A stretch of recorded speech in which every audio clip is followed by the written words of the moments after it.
topik yang kita nak bincang pada malam ni. Saya tak berniat nak ambil masa tuan-tuan perempuan terlalu lama. Kita cuba bersiaran, kita stop setakat pukul 10 suku lah, lebih kurang 1 jam daripada kita mula tadi pukul 9 suku.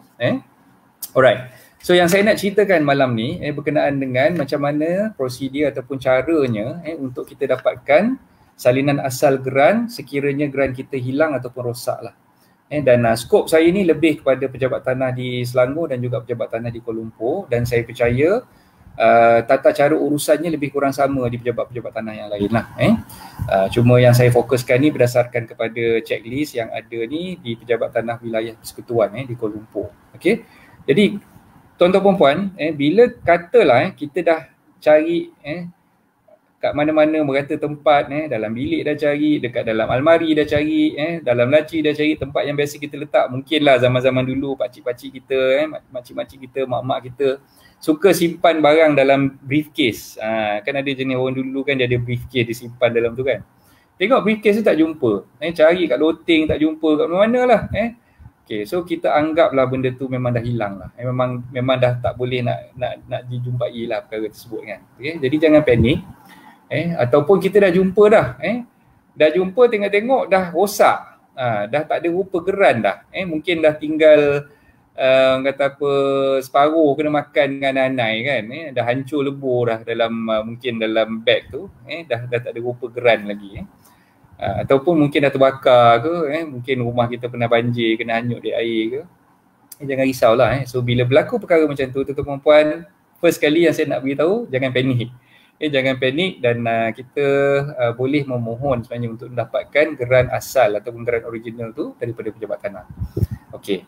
Cuma tuan-tuan puan kena faham, dia bukan semudah itu lah. Kita bukan boleh pergi kat pejabat tanah, kita nak terus cik pejabat tanah, saya nak dapatkan geran baru boleh? Bukan macam tu caranya. So tuan-tuan puan, yang pertama sekali, tuan-tuan puan boleh berurusan secara direct dengan pejabat tanah tanpa melalui firma guaman. Okay. So tak semestinya tuan-tuan puan nak dapatkan geran asal tu kena lantik peguam, tak semestinya. Kalau tuan-tuan puan tahu, okay, ni saya dah terangkan ni, insyaAllah lepas ni dah tahu caranya, boleh pergi sendiri pejabat tanah, boleh dapatkan benda tu daripada pejabat tanah sendirilah, tanpa perlu melantik mana-mana peguam untuk menguruskan. Okay, right, itu yang pertama.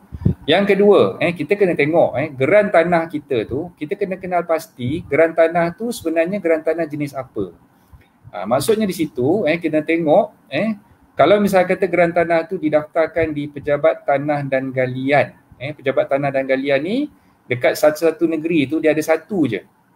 Contoh macam dekat wilayah persekutuan Pejabat Tanah dan Galian dia memang ada satu je. Kalau Pejabat Tanah dan Galian di Selangor, di Shah Alam, kalau di Johor tu di Nusajaya kalau tak silap saya. So setiap negeri tu memang ada satu sahaja Pejabat Tanah dan Galian. Okey. Jadi kalau kita nak dapatkan geran asal yang baru, kita kena berurusan dengan pejabat tanah yang berkenaan. Maksud saya berkenaan tu kita kena tahu dulu geran kita tu status dia geran apa. Kalau katalah nombor geran dia depan tu dah tulis GRN ataupun GM, ataupun GRN ataupun HSD, okey, apa lagi, PN, okey. So semua ni dia akan pergi ke Pejabat Tanah dan Galian, which is kalau di Selangor ni di Pejabat Tanah dan Galian Shah Alam lah. Okey. Kalau misalkan kata geran tu, nombor geran dia tulis HSM, M tu stands for Mukim, ataupun GM, GM tu pun M tu stands for Mukim juga, ataupun PM, semua ni kita kena pergi ke Pejabat Tanah dan Daerah, sebab yang keluarkan geran tu adalah Pejabat Tanah dan Daerah. Okey. Jadi proses untuk dapatkan geran tu kita kena pergi pejabat tanah yang berkenaan berdasarkan kepada hak milik yang kita ada tu, yang asalnya tu, nombor hak milik depan tu kita kena kenal pastilah dikeluarkan oleh pejabat tanah mana, Pejabat Tanah dan Galian ke ataupun Pejabat Tanah dan Daerah. Okey, so kalau misalnya kata HSM, GM, PM, okey, so semua ni kita kena pergi Pejabat Tanah dan Daerah. Okey, manakala yang saya sebutkan awal-awal tadi GRN, PN, ataupun HSD, okey, So semua ni kita kena pergi ke pejabat tanah dan galian, which is dalam satu negeri tu ada satu saja pejabat tanah dan galian dia lah. Yang daerah ni ada setiap daerah. Setiap daerah tu ada pejabat tanah dan daerah dia. Okay, so bila dah kenal pasti, okay, kita pergi ke pejabat tanah yang berkenaan, okay, kita dapatkan checklist. Okay, ni yang paling penting sekali. Dapatkan checklist apa dokumen-dokumen yang kita perlu dapatkan dan kita lampirkan dalam permohonan untuk mendapatkan geran yang baru tu. Okay, sebab setiap pejabat tanah checklist dia berbeza. Okay, ada pejabat tanah yang perlukan dokumen A, B, C, D. Ada pejabat tanah yang perlukan dokumen E, F, G, H. So semua tu berdasarkan kepada checklist yang ada lah. Okay, so dekat tangan saya ni ada checklist untuk pejabat tanah dan galian di wilayah persekutuan lah untuk Kuala Lumpur. Okay, so macam saya beritahu tadi, kebarangkalian dia punya dokumen yang diperlukan tu lebih kurang sama. Cuma checklist tu tuan-tuan dan puan sebaik-baiknya dapatkan dulu. Kalau boleh dapatkan melalui online lah. Kalau tak boleh dan mungkin tuan-tuan dan puan terpaksa pergi ke pejabat tanah yang berkenaan tu untuk dapatkan checklist daripada pejabat tanah berkenaan tu. Okay, so kena faham So dua perkara tadi tu yang paling utama, yang paling penting kenal pasti geran tu didaftarkan di mana. Okay, yang kedua, dapatkan checklist daripada pejabat tanah yang berkenaan. Bila kita dah kenal pasti, kita pergi ke pejabat tanah yang berkenaan tu dapatkan checklist dia. Okay. Alright, untuk pejabat tanah wilayah persekutuan, apa yang saya nak ceritakan kat sini, senarai dokumen yang diperlukan adalah, okay, yang pertama sekali, kita kena buat surat permohonan. Surat permohonan, okay. Nak karang ayat macam mana surat permohonan ni dan sebagainya, itu mungkin tuan-tuan perempuan boleh dapatkan khidmat nasihat daripada pegawai yang ada di pejabat tanah yang berkenaan tu lah. Tapi ayat dia lebih kurang beginilah. Merujuk kepada perkara di atas, saya adalah pemilik berdaftar bagi hartanah yang dikenali sebagai, sebutlah satu persatu nombor geran dia, sampailah ke mula-mula kita sebut nombor geran dia, lepas tu nombor lot dia, lepas tu dia punya mukim apa, lepas tu daerah apa dan negeri apalah. Pemilik berdaftar bagi hartanah yang dikenali sebagai sekian-sekian. Okay, right. Ingin dimaklumkan bahawa geran asal hartanah tersebut telah didapati hilang dan saya ingin membuat permohonan untuk mendapatkan salinan asal geran yang baru daripada pejabat tuan. Okay, so dengan ini saya melampirkan dokumen-dokumen yang berikut untuk tujuan mendapatkan geran baru tersebut. Itu yang saya kata tadi, checklist tu kena ada. So bila kita dah dapat checklist, kita dah senaraikan semua dokumen-dokumen tu, kita kena masukkan dokumen tersebut dalam permohonan tu lah. Kena compilekan dan kita kena hantar bersama dengan surat iringan tadi. Okay, so itu dipanggil surat permohonan. Okay. So surat permohonan ni tuan-tuan perempuan boleh karang sendiri, boleh print dan boleh sign sendiri dan hantarkan ke pejabat tanah tadi itulah. Okay, itu yang pertama. Yang kedua, tuan-tuan perempuan perlu buat apa yang dipanggil sebagai surat akuan bersumpah. Ataupun dalam bahasa orang putih ni kita panggil sebagai statutory declaration. Statutory declaration, SD lah singkatan dia. Surat akuan bersumpah. Okay, surat akuan bersumpah ni tuan-tuan perempuan kena nyatakan di dalam surat akuan bersumpah tersebut, dia ada format tersendiri lah. Surat akuan bersumpah tu ada format tersendiri. Ayat dia pun lebih kurang sama, lebih kurang macam ni lah. Okay. Atas tu akuan bersumpah. Okay. Saya, nama sekian-sekian, IC number sekian-sekian, okay, adalah seorang warga negara Malaysia yang cukup umur dan beralamat di sekian-sekian. Okay. Dengan ini,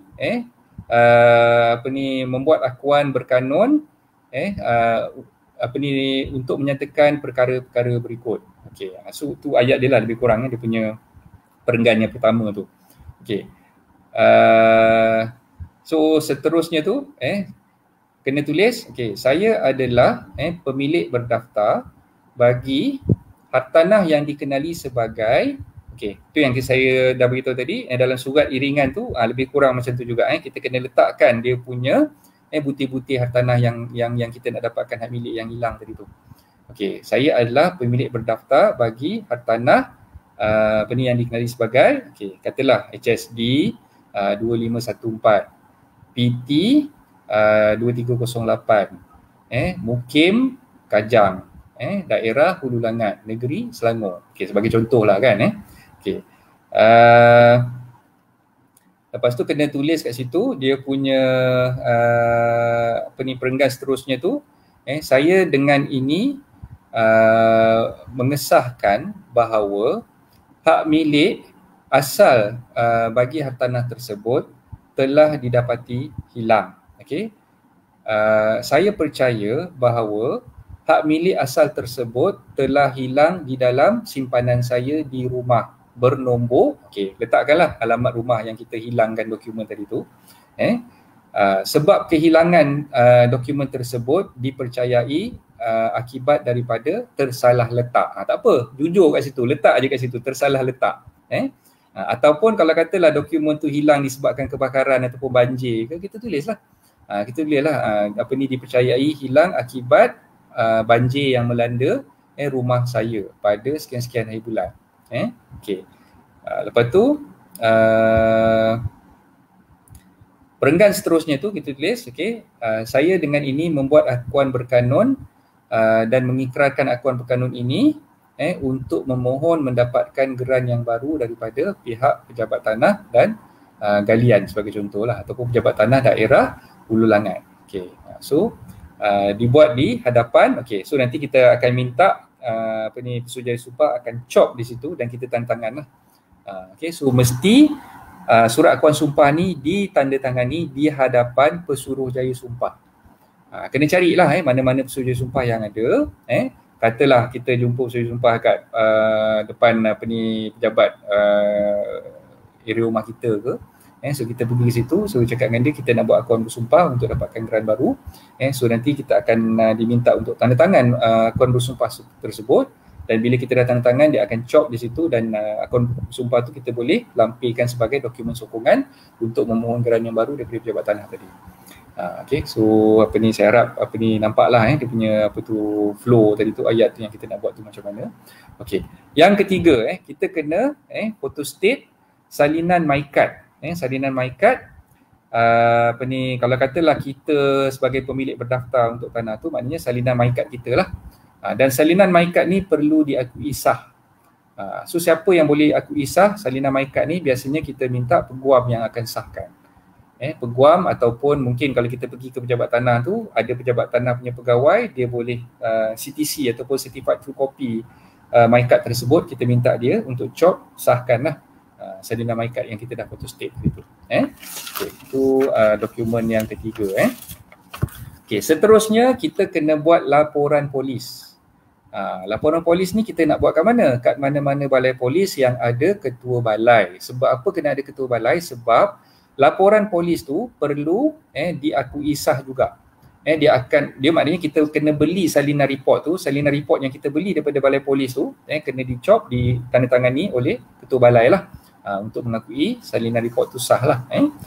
So dalam salinan report tu pun kita kena nyatakan, nama kita, IC number kita, kita percaya yang geran asal tu hilang kat mana, pada waktu bila, dan kita dah cari-cari tak jumpa juga, dan kita datang ke balai tu untuk kita buat report, dan report tu perlu ditandatangani oleh ketua balai untuk diakui sah oleh balai polis berkenaan tu lah. Dan lampiran yang laporan report yang dah laporan polis yang dah diakui sah tadi tu kita kena lampirkan juga untuk permohonan mendapatkan geran yang baru. Alright. Seterusnya kita kena buat salinan carian persendirian. Carian persendirian maknanya carian tu kita kena buat kat pejabat tanah. So the moment kita nak filekan permohonan kita kat pejabat tanah, kita dah lampirkan dokumen-dokumen tadi. Kalau saya boleh recap balik. Satu, surat iringan ataupun surat permohonan. Itu yang pertama. Yang kedua adalah salinan akuan berkanun yang telah diakui dah ditandatangani di hadapan Pesuruhjaya Sumpah. Yang ketiga, salinan MyKad kita. Yang keempat, salinan MyKad tadi pun yang dah di CTC, yang dah diakui sah. Yang keempat, kita perlukan laporan polis yang dah dikeluarkan oleh ketua balai yang dah diakui sah juga. Dan seterusnya kita kena buat carian persendirian. Ada setengah pejabat tanah tu dia minta kita buat carian rasmi. Ada setengah pejabat tanah tu dia minta kita buat carian persendirian pun dah cukup. So kena tanya dulu. Tu yang saya kata tadi, kena dapatkan checklist dulu. Dia nak carian yang macam mana. Okay, kalau carian persendirian, dia tak perlu dicop dan ditandatangani oleh pegawai pejabat tanah. Ataupun oleh pentadbir tanah daerah. Kalau misal kata carian persendirian tadi, kita pergi kat pejabat tanah, kita bayar je RM30 nak buat carian tu, dia akan terus printkan dah. Printkan carian tu dan kita lampirkan masa kita nak buat permohonan untuk dapatkan salinan geran yang baru tadi tu. Kalau misal kata dia suruh buat carian rasmi, carian rasmi bayarannya kalau di Selangor ataupun di Kuala Lumpur ni RM50. Dia mahal sikit lah. Kalau carian persendirian RM30. Dan carian rasmi ni biasanya nak kena ada pegawai yang kena cop dan kena sahkan dia punya carian rasmi tu. So kena tengok checklist tu apa jenis carian yang minta lah. So bila kita dah buat carian tu, so dokumen yang saya sebutkan tadi daripada nombor 1 sampai nombor 5 tadi tu kita kena lampirkan untuk kita hantar ke pejabat tanah dan kita kena buat bayaran proses. Bayaran proses tu kita kena bayar ke pejabat tanah lah. Macam pejabat tanah wilayah, bayaran proses dia untuk permohonan hak milik beserta pelan yang hilang tadi adalah RM120. Dan kita kena buat bayaran tu di pejabat tanah semasa kita mendaftarkan permohonan tersebut. Dan resit yang kita buat perserahan, kita panggil presentation receipt tu ataupun resit pembayaran yang kita dah bayar ke pejabat tanah tadi, kita kena lampirkan bersama dengan permohonan tadi tu untuk mengesahkan yang bayaran dah dibuat. Alright. Kalau di pejabat tanah wilayah, permohonan tu akan diproses dalam tempoh 60 hari bekerja. 60 hari bekerja maknanya dalam tempoh 2 bulan biasanya lah untuk proses nak dapatkan geran yang baru tadi tu. Kalau misal kata kita dah submit permohonan tu, kalau permohonan berserta dengan pelan, sebab dalam geran tu dia ada 2 tau. Muka surat pertama ataupun helaian yang pertama tu adalah geran punya status. Nombor geran dia punya owner dia siapa, sekatan kepentingan dia. So kalau kita biasa tengok lampiran geran tu, yang muka surat depan tu adalah dia punya keterangan tentang geran tu. Muka surat kedua tu ataupun helaian yang kedua tu adalah pelan. Jadi untuk proses nak dapatkan helaian yang pertama, biasanya tempoh dia dalam tempoh 60 hari bekerja ataupun 2 bulan. Manakala kalau kita nak dapatkan kedua-duanya sekali berserta dengan pelan, tempoh masanya agak panjang sikit. Kalau di pejabat tanah wilayah, tempohnya daripada tarikh kita submit tu ke barangkalian untuk dapatkan dokumen tersebut adalah 3 ke 4 bulan. Maknanya lebih kurang dalam 120 hari lah. 120 hari. Dia sekali ganda daripada tempoh biasa yang 2 bulan tu lah. Jadi kalau misal kata 2 bulan tadi kita dah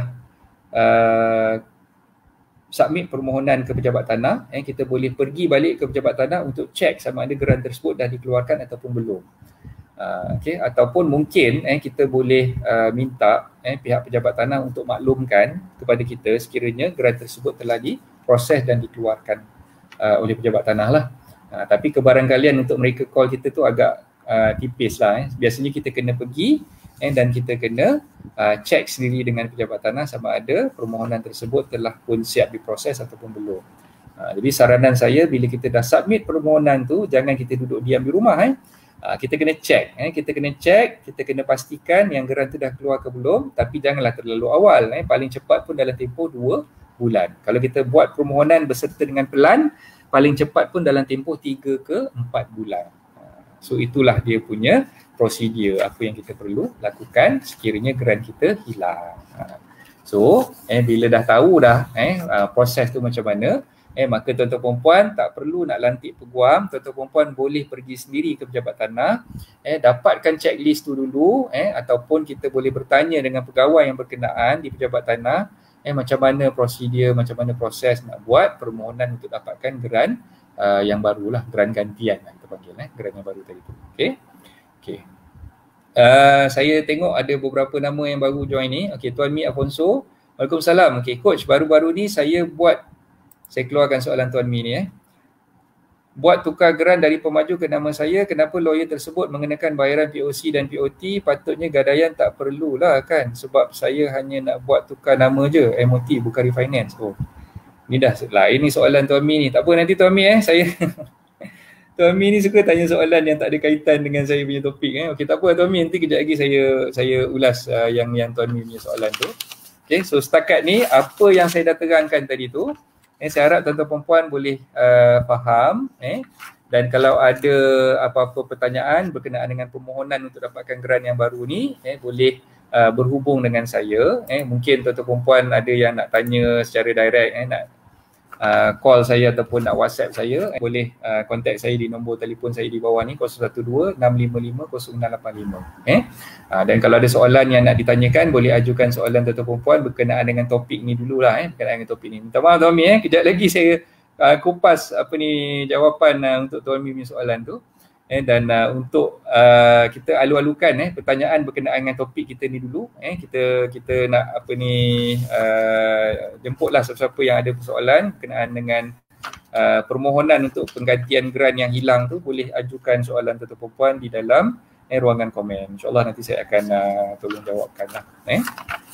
Dan baru-baru ni ada dua kes klien saya yang geran hilang. Dan bila hilang tu, diorang ni pun nak minta saya uruskan lah untuk proses dapatkan geran baru di pejabat tanah. Dan sebenarnya banyak urusan-urusan yang kita perlu lalui lah, macam yang saya beritahu tadi. Kena buat akuan berkanun, kena buat laporan polis. Dan sebenarnya perkara-perkara macam ni, kalau bisa kata tuan-tuan perempuan tak lantik peguam nak buat sendiri pun, memang sepatutnya boleh je, tak ada masalah pun. Dan mungkin ada di kalangan anak-anak guam saya ni yang tidak ada masa, yang mungkin sibuk dengan urusan masing-masing. Dan itu sebab tu dia minta peguam yang uruskan lah. Dan kalau tuan-tuan perempuan ada kelapangan, ada masa, tak ada masalah, boleh buat sendiri. Pergi je pejabat tanah tu, dapatkan checklist, nak buat surat apa semua tu, nanti benda tu simple je sebenarnya, tak susah mana pun. So boleh dapatkan geran penggantian tu di pejabat tanah tu, insyaAllah. Okey, Tuan Marbawi, dalam tempoh geran baru belum keluar, urus niaga boleh dibuat tak? Boleh tak guna carian rasmi saja? Okey, soalan yang baik Tuan Marbawi. Sebenarnya boleh, tak ada masalah. Kalau misal kata tuan-tuan perempuan sebagai penjual nak berurusan nak menjual hartanah tersebut, boleh. Kita boleh buat urusan untuk menjual hartanah tersebut. Maknanya SPA kita dah boleh prepare, borang pindah milik pun kita dah boleh minta kedua-dua pihak tanda tangan. Cuma untuk daftarkan, bila kita dah tanda tangan borang pindah milik, dah tanda tangan di perjanjian jual beli, kita nak daftarkan di pejabat tanah, kita kena tunggu sampai geran asal tu dikeluarkan oleh pejabat tanah lah. Jadi apa yang saya sarankan, bila kita nak lakukan proses jual beli, sebab tuan-tuan perempuan kena faham, bila kita tanda tangan SMP, bukannya hari itu kita tanda tangan, hari itu juga kita akan daftarkan pindah milik itu dekat pejabat tanah. Dia akan ada tempoh masa tertentu lah, seperti mana yang dinyatakan dalam perjanjian jual beli tu. Okay, sebagai contoh, katalah tuan-tuan perempuan sebagai seorang rent, perunding hartanah, ada klien yang hilang geran. So saya syorkan masa hilang geran tu, terus buat permohonan untuk dapatkan salinan geran yang baru. Dan dalam masa yang sama, kalau ada bakal pembeli yang dah bersetuju untuk beli, dah boleh proceed dah untuk sign SMP. So lawyer akan buat urusan untuk prepare dokumen dan sebagainya, buat carian pejabat tanah dan sebagainya. So the moment kita dah siapkan dokumen tu, kita dah boleh tanda tangan dah dokumen untuk jual beli dan untuk buat pindah milik tu lah. Cuma kena faham lah kan, dalam SMP pun ada nyatakan, pembeli boleh membayar baki harga jualan ataupun baki harga belian tu dalam tempoh 3 bulan kan. So sementara nak tunggu pembeli settlekan masalah mungkin dia buat loan dengan bank dan sebagainya, nak tunggu loan tu disburse dan sebagainya. Jadi bila nak tunggu loan tu disburse, memanglah kita perlukan masa kan. Jadi bila kita buat serentak, permohonan tu dah dijalankan, untuk dapatkan salinan geran yang baru tu dah dijalankan dan SMP pun dah ditandatangani. Jadi kita boleh estimate lah lebih kurang 3 bulan bila loan tu disburse, grant baru pun dah dapat. Dan kalau misal kata dalam proses-proses tertentu, bila buat pinjaman dengan bank, katalah proses untuk dapatkan grant tu masih lagi belum keluar, kita nak daftarkan pindah milik kat pejabat tanah tu masih tak boleh sebab grant asal yang baru tu tak dikeluarkan oleh pejabat tanah lagi, maka pembeli sebenarnya tak boleh dikenakan late penalty charges lah, ataupun faedah lewat bayar, sebab masalah tu berpunca daripada penjual. Sepatutnya penjual dia kena faham bila masalah berpunca daripada pihak penjual yang hilangkan grant tu, tempoh masa tu tak akan dikira sebagai kelewatan di pihak pembeli lah. So kalau misal kata proses nak keluarkan loan tu semua dah in order dah, tinggal nak daftarkan grant tu, grantnya hilang kan, grant tu belum dikeluarkan oleh pejabat tanah, so masa kita nak daftarkan tu, katalah tempoh tu dah exceed 3 bulan, maka bulan yang kita dah exceed tu bukan dikira sebagai masa yang lewat masa yang disengajakan lewat oleh pihak pembeli, tapi masa tu disengajakan lewat oleh pihak penjual, maka calculation of late penalty ataupun late interest tu tak boleh dikira ataupun tak boleh dikenakan ke atas pembeli tadi itulah.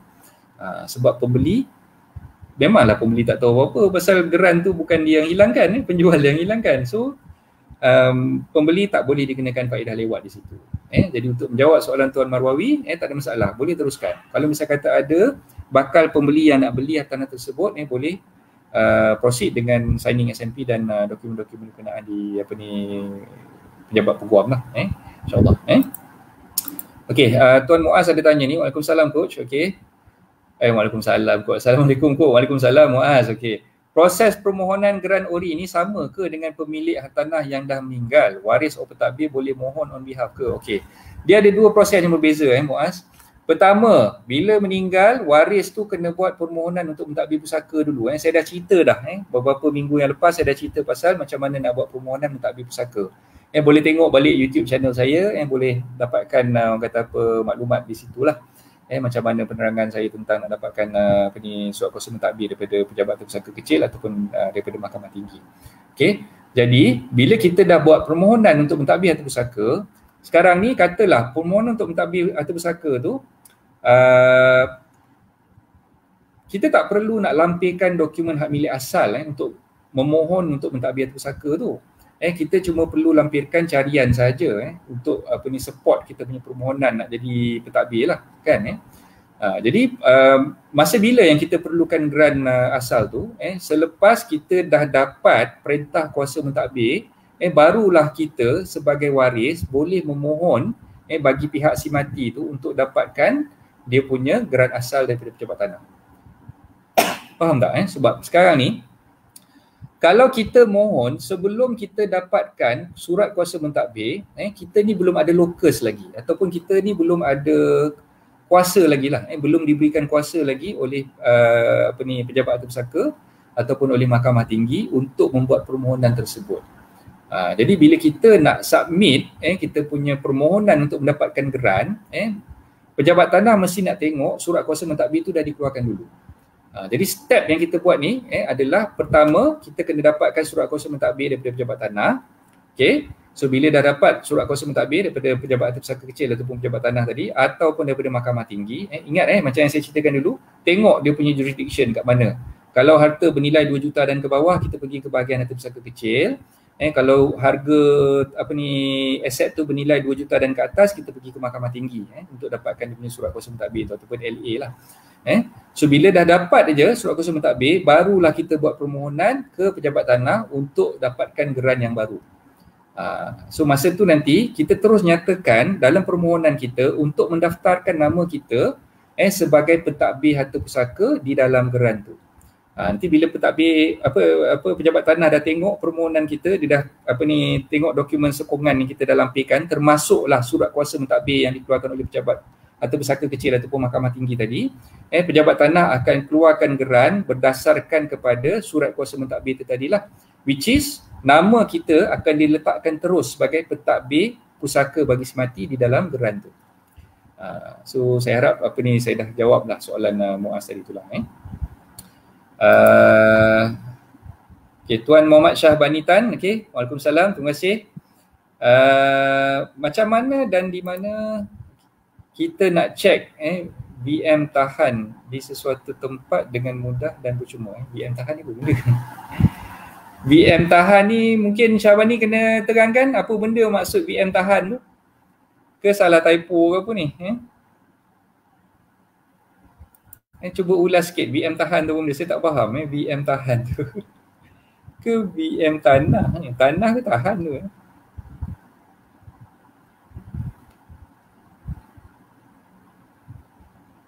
Ke Syahbani kata kat sini VM ni sebenarnya VR, valuation report. VM tanah.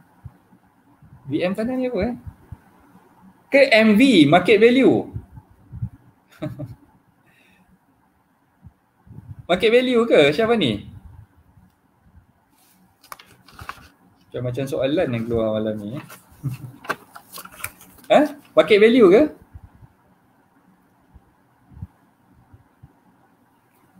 Market value, VM apa benda tu yang saya market value. Okey, market value bukan VM. VM tu terbalik, MV sepatutnya market value Market value tanah macam yang saya dah pernah ceritakan dulu, kita kena dapatkan daripada valuer lah. Tapi kalau nak dapatkan cepat, cara yang paling biasa kita gunakan adalah kita check dalam BRICS. Boleh tengok dekat BRICS, BRICS, BRICS.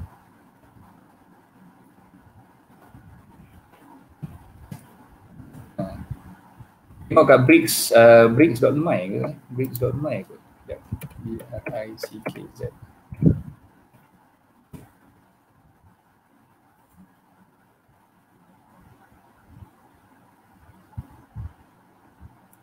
BRICS.my.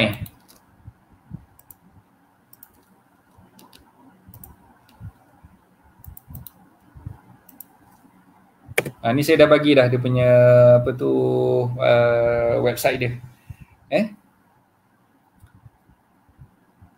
So Syahbani boleh tengok dalam BRICS.my, boleh klik je kat situ.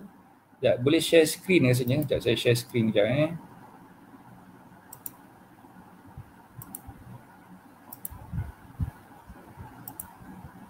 ni. So boleh tengok dalam BRICS.my. Okey.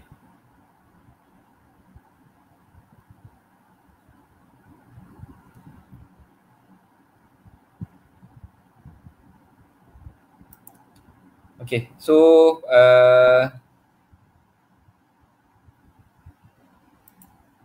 saya patah balik, saya nak jawab soalan Tuan Mi tadi tu.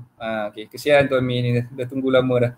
Okay, baru-baru ni saya buat tukar geran dari pemaju ke nama saya. Okay, pemaju ke nama Tuan Mi So itu yang kita panggil sebagai perfection of transfer POT. Kenapa lawyer tersebut mengenakan bayaran POC, perfection of charge dan POT? Patutnya gadaian tak perlu kan, sebab saya hanya nak buat tukar nama je, MOT bukan refinance. Oh, okey.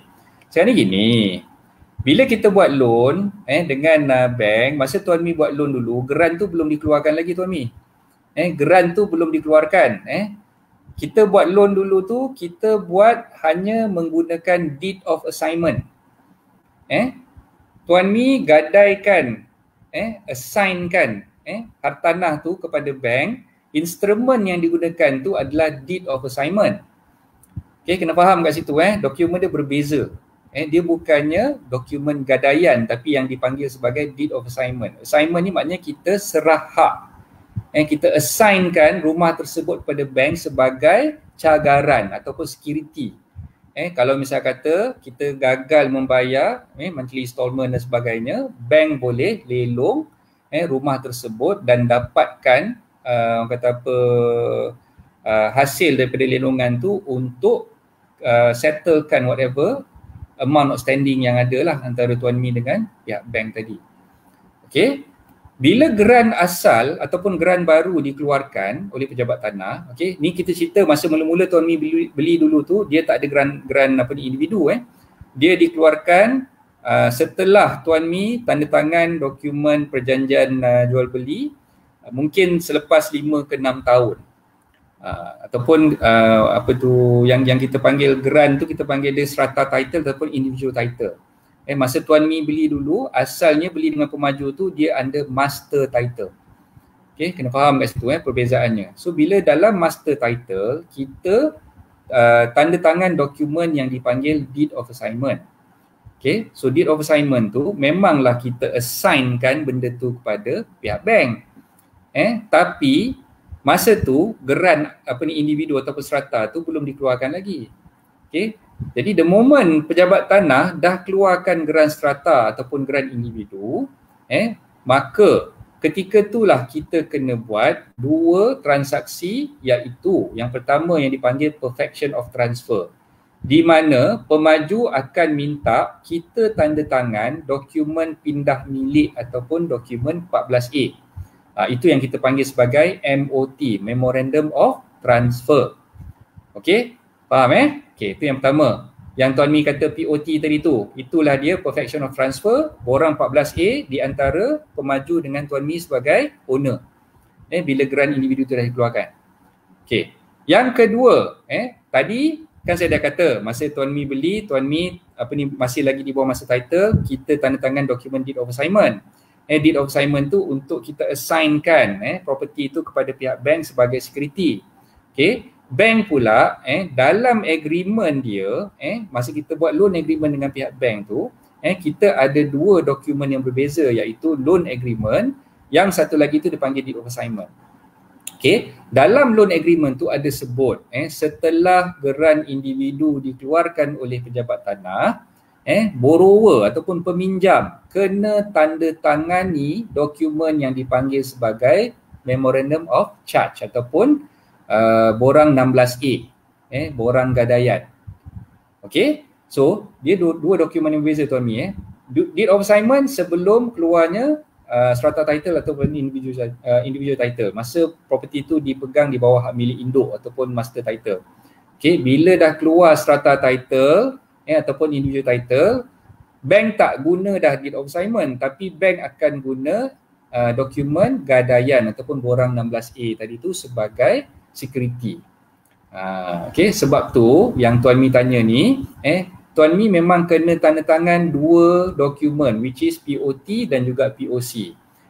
Bukan disebabkan Tuan Mi nak buat refinance saja kena buat benda tu, tidak. Sebab sekarang ni dia nak alihkan daripada deed of assignment tu, daripada bank pegang deed of assignment tu sebagai security dia, bank nak alihkan kepada gadaian. Okey, bila dah buat gadaian, barulah dalam geran tu, dalam geran individu ataupun geran strata tu akan ditulis ataupun akan tertera maklumat pemegang gadaian, which is bank tu lah. So kan kita dapat geran, geran tu asalnya nama pemaju. Nama pemaju nak turun milik kepada nama Tuan Mi sebagai pemilik berdaftar. Jadi kita buat POT, perfection of transfer. So bila dah buat perfection of transfer, kita kena gadaikan pula, tu yang kita kena tanda tangan borang 16A untuk gadaikan hartanah tu kepada pihak bank. So betul lah apa yang lawyer tu buat, kena buat dua-dua sekali, POT kena buat, POC kena buat, perfection of transfer dan juga charge, dua-dua tu kena buat. Dan dua-dua tu kita kena bayar sebagai tuan rumah, dan juga sebagai peminjam. Dua-dua tu memang kita yang kena tanggung lah. Okay. So tak salah pun lawyer tu buat betul lah, benda yang betul. Apa yang lawyer tu buat tu benda yang betul. Kalau Tuan Mi minta saya buat pun, saya akan buat benda yang sama juga. Saya akan buat benda yang sama. So itulah, dapatkan penerangan yang lebih jelas lah daripada lawyer tu. So mungkin lawyer tu dah terangkan, mungkin Tuan Mi tak berapa faham lah kot. Dan saya harap lepas ni kalau ada apa-apa masalah tu boleh berhubung balik dengan lawyer tu, minta lawyer tu explain, dan saya percaya apa yang dia akan explain tu sama sebiji macam mana yang saya explain dengan Tuan Mi ni. Benda yang sama je. Okay.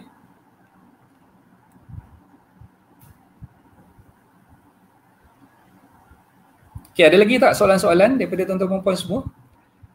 Kita dah menghampiri 1 jam dah, lebih kurang 10-6 minit sekarang ni, ada lebih kurang 10 minit lagi. Ada lebih kurang 10 minit lagi. Okay, clear coach. Terima kasih sama-sama Tuan Mi. Okay. Jangan nak marah dulu Tuan Mi, jangan marah dulu. Itulah kadang-kadang penerangan tu lah, mungkin saya rasa penerangan tu kurang jelas. Bila dia terangkan tu, mungkin dia terangkan tu Seorang ayam, seorang itik, jadi masing-masing ayam itik tak faham kan. So mungkin minta diterangkan dengan lebih mudah lah. Jadi macam itulah. So maknanya bila dah ada geran individu, kena buat dua-dua proses tu. POT kena buat, POC kena buat. Sebab dulunya masa masih lagi di bawah master title, dia pakai deed of assignment. So bank tak nak, deed of assignment ni dia tak solid, dia tak begitu kuat lah. Bila dah ada geran tu, memang kena buat POC, perfection of charge, ataupun pendaftaran gadaian, sebab bank nak pastikan nama bank tu tertera di dalam dokumen hak milik individu ataupun hak milik serata tu sebagai pemegang gadaian. Dia punya perbezaannya, bila dah ada geran, dia akan follow National Land Code ataupun kanun tanah negara. Jadi kanun tanah negara ni dia lebih superior lah, dia lebih atas berbanding hierarki yang pegang di bawah deed of assignment ni. Deed of assignment ni kalau misal kata bank tak daftarkan nama di dalam dokumen hak milik ataupun geran individu tu tadi, dia punya kepentingan tu akan terjejas lah sebenarnya. Sebab tu dia kena daftarkan juga dalam geran tu sebagai pemegang gadaian. Itu yang kena buat POC tadi tu. Macam mana nak tahu owner dah boleh buat perfection dari developer? Okay. Bila developer dah dapat geran individu ataupun geran strata daripada pejabat tanah, developer akan maklumkan kepada setiap owner. So tadi pagi saya dah tulis panjang lebar dah berkenaan dengan proses untuk direct transfer dan juga double transfer tu kan. Jadi perkara pertama yang developer akan buat bila pejabat tanah dah keluarkan geran individu ataupun geran strata untuk unit-unit yang berkenaan tu, developer akan hantar surat pemakluman kepada setiap unit owner dan meminta unit owner untuk berhubung terus dengan peguam yang dah dilantik oleh pemaju lah untuk urusan nak buat POC atau POT dan juga POC tadi tu, perfection of transfer dan juga perfection of charge tadi tu. Jadi macam yang Tuan Rizal tanyakan ni tadi, maknanya kalau misal kata mungkinlah kan developer dah hantar surat tapi kita tak dapat lagi surat tu, kita mungkin boleh bertanyakan dengan jiran-jiran, boleh bertanyakan dengan mungkin ada persatuan penduduk. Kalau misal kata kita duduk kat kondominium tu ada management corporation, JMB dan sebagainya, kita boleh bertanyakan dengan mereka, geran strata ataupun geran individu untuk unit-unit tu dah keluar ke belum. Kalau dia orang kata saya punya dah dapat dah settle dah, so mungkin kita punya surat tu tak sampai lah. Developer dah maklumkan kepada orang lain, kita punya surat yang tak sampai. Dan kalau dalam kondo ataupun apartment tu biasanya dia akan maklumkan, dia akan tampal notis, dia akan maklumkan melalui JMB ataupun MC. MC tu management corporation lah. So kita boleh check dengan JMB ataupun dengan management corporation. Kalau kita tak dapat surat tu lagi, kita terus berhubung dengan pemaju lah. Terus berhubung dengan pemaju, nanti pemaju akan arahkan kita untuk berhubung dengan peguam yang menguruskan tentang proses POT dan POC tadi tu. Senang je, tak susah pun. Okey, ada lagi soalan-soalan yang lain? Okey, bagi siapa yang belum dapatkan e-book saya, sekali lagi saya war-warkan di sinilah. E-book saya ada link kat bawah ni, boleh dapatkan secara percuma. E-book saya ni tak adalah power sangat, tapi saya rasa banyak dah membantu kot. Ramai yang dah dapatkan e-book tu, ada yang dah siap print, dah siap binding dah. Alhamdulillah, terima kasih. Terharu saya bila dapat tu, maknanya dia menghargai apa yang saya sumbangkan tu. Saya bagi secara percuma je pun, tak bayar berapa ringgit tak ada, bagi free je. Tapi kadang-kadang tu lah benda free ni, dia dah minta dah request dah, saya dah emailkan dah, tapi dia tak baca pun. Tu yang kadang-kadang kita sedih tu. Benda yang free tu sepatutnya lebih dihargai lah kan, lebih dihargai. Kan nanti kalau dah dapat benda tu tak baca, sia-sia lah apa yang saya dah tulis dalam tu banyak lebar, lebih kurang dalam 60 lebih muka surat. Siap dengan ilustrasi, siap dengan gambar, dengan contoh-contoh. So tuan-tuan dan puan, kalau nak download boleh dapatkan link kat bawah ni. Nanti saya akan emailkan lah kepada tuan-tuan dan puan semua. Dan dah dapat tu nanti janganlah lupakan macam tu je. Kena baca lah, kena baca, kena faham dan kena dalami apa yang saya cuba sampaikan dari itu tersebut. Okey. Kalau tak faham, senang je boleh follow saya punya boleh subscribe saya punya YouTube channel. YouTube channel saya tu saya dah terangkan satu persatu. Satu persatu semua topik yang ada dalam e-book tersebut. Tuan-tuan puan boleh baca sambil tengok. Dah baca tak faham, tengok YouTube channel saya tu, tengok topik yang saya bincangkan dalam YouTube tu untuk penerangan yang lebih lanjut berkenaan topik yang ada tu. Okay, mudah je, macam tu je. Dan saya boleh katalah kalau tuan-tuan puan dah baca e-book saya tu dan dah tengok YouTube channel saya tu, insya-Allah tak ada orang yang boleh tipu tuan-tuan puan semua. Percayalah saya cakap. Kalau ada orang yang nak uruskan jual beli hartanah ke apa ke, dia tak boleh nak cong lah orang kata kan. Semua tu memang dah ada dalam poket tuan-tuan puan semua bila dah baca dan dah tengok YouTube yang saya sharekan tu, insya-Allah. Okey, Rizal dia tanya lagi, saya ada dapat borang I. Sudahkah anda mendaftarkan notis jualan pindah milik dari MBJB? Adakah ini notis untuk Perfection Coach? Okey. Borang I ni untuk kita tukar nama dekat cukai pintu. Cukai pintu. Bila kita beli rumah, sebenarnya di bawah akta kerajaan tempatan, kita diwajibkan untuk menukar status pemilikan rumah tu dengan majlis. Tak kisahlah MBJB ke, MPKJ ke, MBSA ke, mana-mana MB lain lah. Majlis Perbandaran ke. So kita, bila kita dapat je borang I ni, sepatutnya urusan untuk tukar nama tu, kita kena buat dengan majlis perbandaran yang berkenaan. Contoh macam katalah Tuan Rizal kita ni di JB. So, kita pergi ke MBJB, bawa satu salinan IC, bawa satu salinan perjanjian jual beli, SPA tadi tu, Sale and Purchase Agreement tu, dan kita isikan borang di pejabat majlis perbandaran tu, dan kita buat penukaran nama tu di majlis perbandaran berkenaan lah. Ini tujuan dia untuk apa tahu? Untuk majlis perbandaran ataupun pihak berkuasa tempatan mengeluarkan cukai taksiran ataupun cukai pintu. Jadi memang menjadi kewajipan kita sebagai pemilik yang baru, bila kita dah beli hartanah tu daripada seller lah, daripada vendor, so kita kena tukar nama kita dalam rekod majlis perbandaran tu lah. Sebab tu dia minta kita isi borang I dan daftarkan. Coach nak juga e-book tips hartanah coach? Ada, boleh ambil dekat link ni, nanti isikan maklumat, hantar, nanti insyaAllah kita akan emailkan. Okey, sudah sejam dah kita bersiaran, jam pun dah menunjukkan pukul 10 suku, dan saya ucapkan ribuan terima kasih kepada semua yang mengikuti rancangan live kita pada malam ni, dan saya mengharapkan agar tuan-tuan puan boleh faham lah dengan apa yang saya terangkan tadi. Saya minta maaf lah kalau penerangan saya tu mungkin agak kurang jelas, mungkin bahasa yang saya gunakan tu agak bombastik ke apa ke, ataupun mungkin saya terkasar bahasa, yang mana benda tu saya tak sengajakan. Saya minta maaf banyak-banyak, dan saya mendoakan agar kita semua berada dalam lindungan dan rahmat Allah selalu. Kita dijauhkan daripada segala wabak penyakit, dan semoga urusan tuan-tuan puan dan kita semua dipermudahkan, insyaAllah. Okay, so insyaAllah kalau ada rezeki, ada nyawa di kandung badan, minggu depan kita akan jumpa lagi seperti biasa. Saya buat live memang setiap hari Selasa malam Rabu. Macam mana sibuk sekalipun saya, ada appointment ke apa ke, saya akan pastikan saya akan tangguhkan apa-apa appointment pada hari Selasa malam Rabu sebab nak jumpa dengan tuan-tuan puan semua.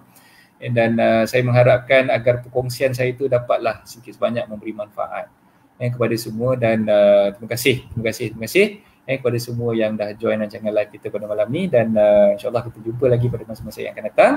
Wabillahi taufiq wal hidayah. Wassalamualaikum warahmatullahi taala wabarakatuh. Bye-bye.